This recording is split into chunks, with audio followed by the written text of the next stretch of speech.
Bom, pessoal, tecido muscular. Bem, tecido muscular é um tecido de origem mesodérmica.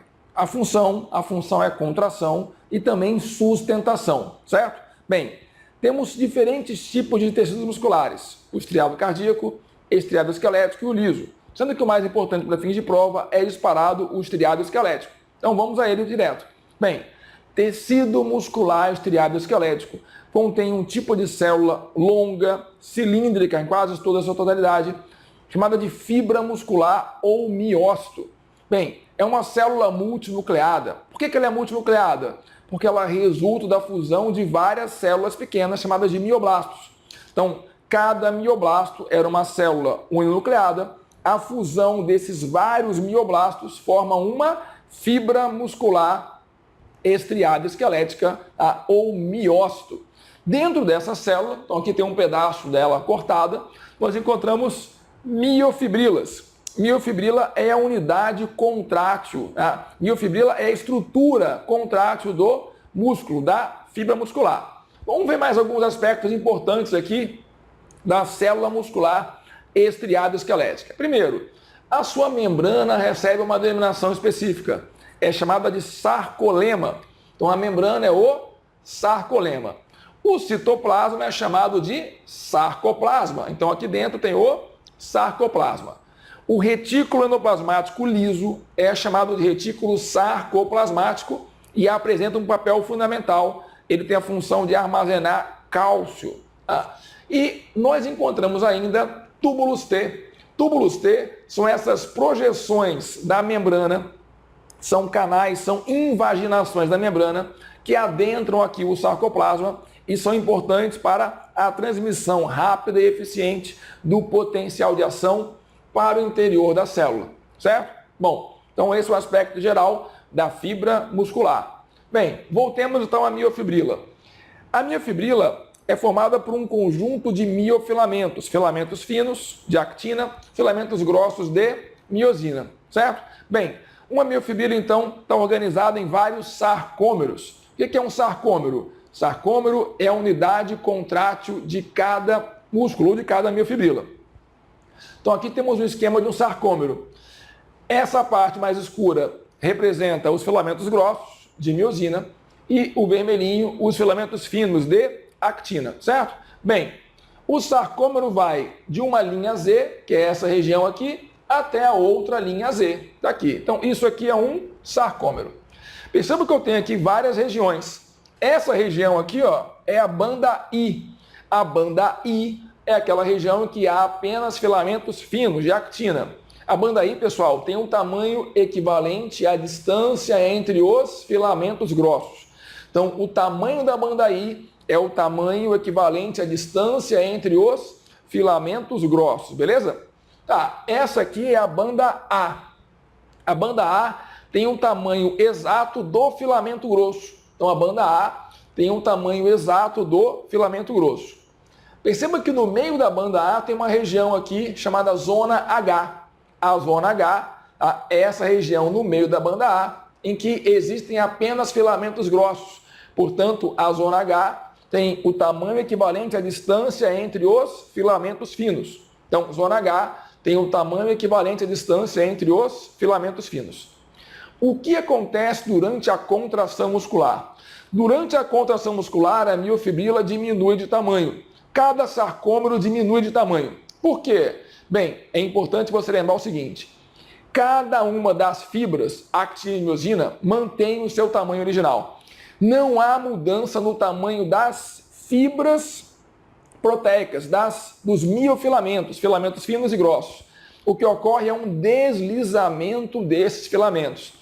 Por isso que a contração muscular é explicada pela teoria dos filamentos deslizantes. Então, as fibras, que são as células, diminuem de tamanho.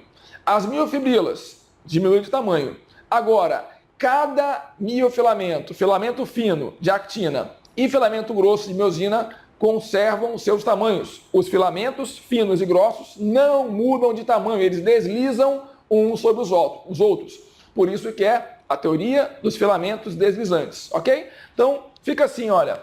Então, os filamentos finos e grossos vão deslizar. De modo que, comparando o músculo contraído com o músculo relaxado. Então, pegando aqui, ó, um pedaço de uma miofibrila contraída ou um sarcômero contraído. O que eu percebo? A banda I ficou bem menor. Então, há uma redução da banda I. A zona H ficou bem menor. Há uma redução da zona H. O sarcômero ficou bem menor. Há uma redução do sarcômero. Só que a banda A não muda de tamanho.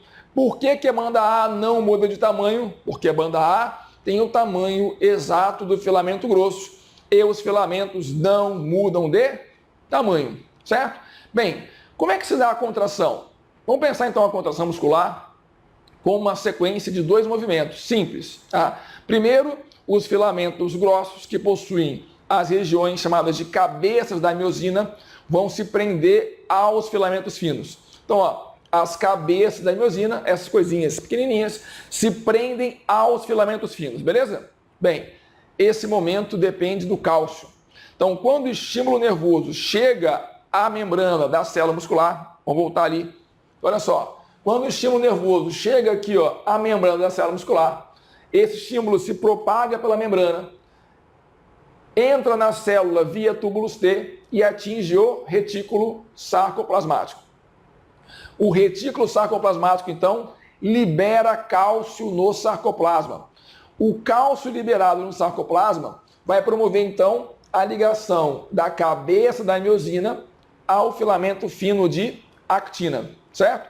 Bem, essa ligação se dá como? Porque o cálcio se associa a uma molécula chamada troponina.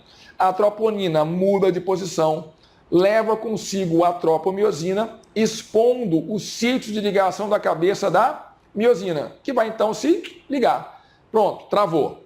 Nesse momento, o ATP fornece energia para que ocorra o movimento do deslizar. Então, trava, desliza. Para travar, o cálcio vai deslizar o ATP. Para relaxar, é só bombear o cálcio de novo para dentro do músculo, certo?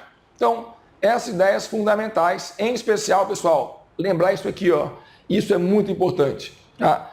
Comparar o sarcômero relaxado com o sarcômero contraído.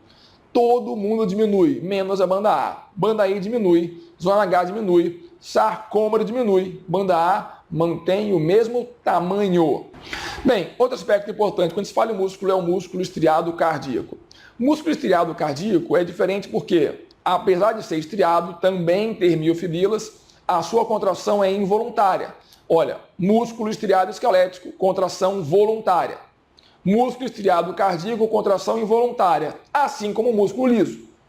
As células musculares estriadas cardíacas são células bifurcadas, mononucleadas e que apresentam discos intercalares. Esse é um aspecto fundamental. A presença de discos intercalares é um aspecto exclusivo das células musculares estriadas cardíacas. E nesses discos intercalares eu encontro o quê? Eu encontro uma grande quantidade de desmossomos e de junções comunicantes do tipo gap. Então, desmossomos e junções gap são estruturas encontradas em abundância nas células musculares cardíacas e apenas lá. Ok? Para terminar, músculo liso. Célula muscular lisa são células pequenas, mononucleadas e não têm estrias. Então, elas não têm miofibrilas. Os filamentos de actina e miosina se organizam de uma outra maneira, não formam os miofilamentos com as miofibrilas, beleza? Bem, onde eu encontro músculo liso? Nas vísceras, órgãos internos, tubo digestivo, a tubo uterina, por exemplo, vasos sanguíneos. A contração é involuntária, lenta e fraca, ok? Bom, pessoal, sobre músculo é isso aí. Mantenha o foco, mantenha o estudo, confie em mim, vai dar certo, beleza? Até a próxima.